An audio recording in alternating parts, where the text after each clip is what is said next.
Assalamualaikum warahmatullahi wabarakatuh. Saya Yuli Sartika, NIM 1915401047.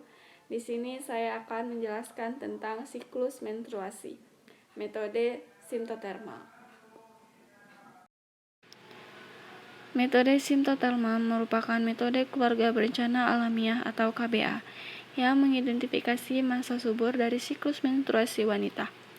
Metode simptotermal mengkombinasikan metode suhu basal tubuh dan mukosa serviks. Metode ini mengamati 3 indikator kesuburan, yaitu perubahan suhu basal tubuh, perubahan mukosa atau lendir serviks, dan perhitungan masa subur melalui metode kalender. Metode simptotermal akan lebih akurat memprediksinya hari aman pada wanita daripada menggunakan salah satu metode saja.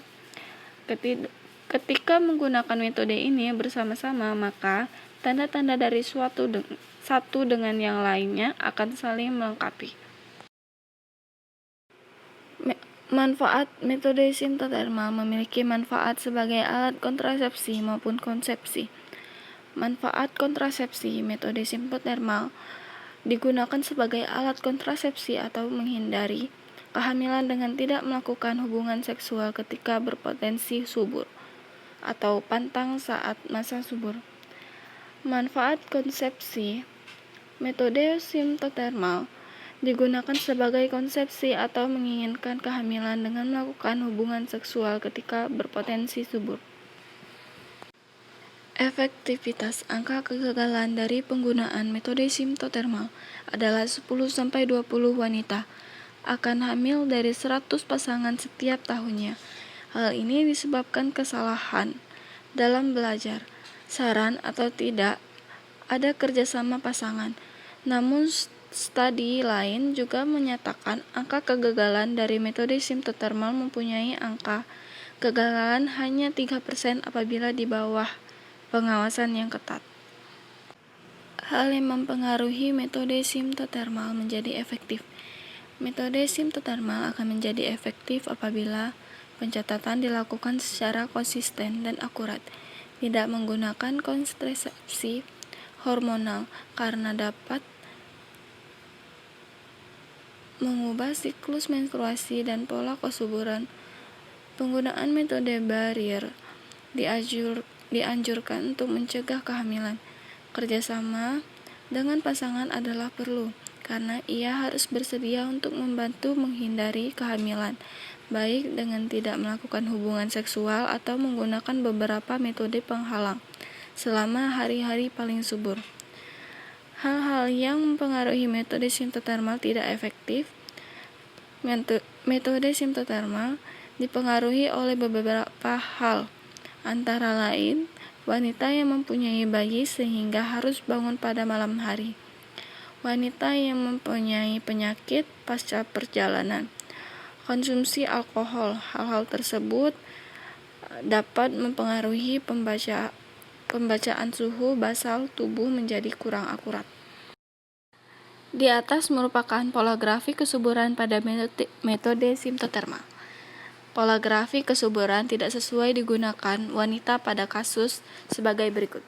Wanita yang memiliki pasangan seksual lebih dari satu, tidak ada komitmen antara pasangan suami istri untuk menggunakan metode simptotermal, wanita yang tidak dapat mengamati hari suburnya karena sifat wanita itu sendiri atau alasan lain, wanita yang ragu apakah dia mampu tidak melakukan hubungan seksual tanpa alat kontrasepsi, barrier minimal 10 hari setiap bulan, atau menerapkan metode kontrasepsi lain di hari tidak amannya, wanita yang mempunyai risiko kesehatan atau medis tertentu yang membahayakan jika dia hamil.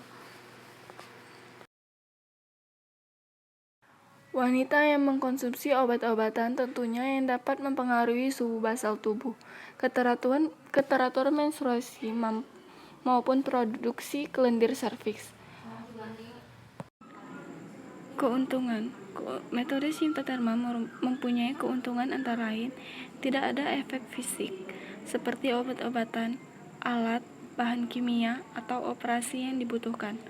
Aman, ekonomis, meningkatkan hubungan kerjasama antara pasangan, dapat langsung dihentikan apabila pasangan menginginkan kehamilan. Tidak memerlukan tindak lanjut atau alat kontrasepsi lain setelah belajar metode simtotermal dengan benar. Keterbatasan metode simtotermal mempunyai keterbatasan antara lain tidak cocok digunakan oleh wanita yang mempunyai bayi, berpenyakit, pasca perjalanan maupun konsumsi alkohol. Metode simtotermal kurang efektif karena punggung harus mengamati dan mencatat suhu basal tubuh maupun perubahan lendir serviks. Metode simtotermal memerlukan kerjasama antara pasangan suami istri. Pengguna harus mendapatkan pelatihan atau instruksi yang benar. Petunjuk bagi pengguna metode simtotermal. Pengguna atau klien metode simtotermal harus mendapat instruksi atau petunjuk tentang metode lendir serviks, metode suhu basal tubuh maupun metode kalender. Hal ini bertujuan agar pengguna dapat menentukan masa subur dengan mengamati perubahan suhu basal tubuh maupun lendir serviks. Klien dapat melakukan hubungan seksual hingga 2 hari berikutnya setelah haid berhenti atau periode tidak subur sebelum ovulasi. Ovulasi terjadi setelah periode tidak subur awal yang ditandai dengan mulai keluarnya lendir dan rasa basah pada vagina. Sama dengan metode lendir serviks. Lakukan pantau senggama karena ini menandakan periode subur sedang berlangsung. Pantang senggama dilakukan mulai ada kenaikan suhu basal 3 hari berturut dan hari puncak lendir subur. Apabila dua gejala ini tidak menentukan periode tidak subur awal, periode tak subur akhir, maka ikuti perhitungan periode subur yang terpanjang di masa-masa pantang senggama harus dilakukan. Sekian penjelasan dari saya. Apabila ada kesalahan, saya mohon maaf. Saya akhiri. Wassalamualaikum warahmatullahi wabarakatuh.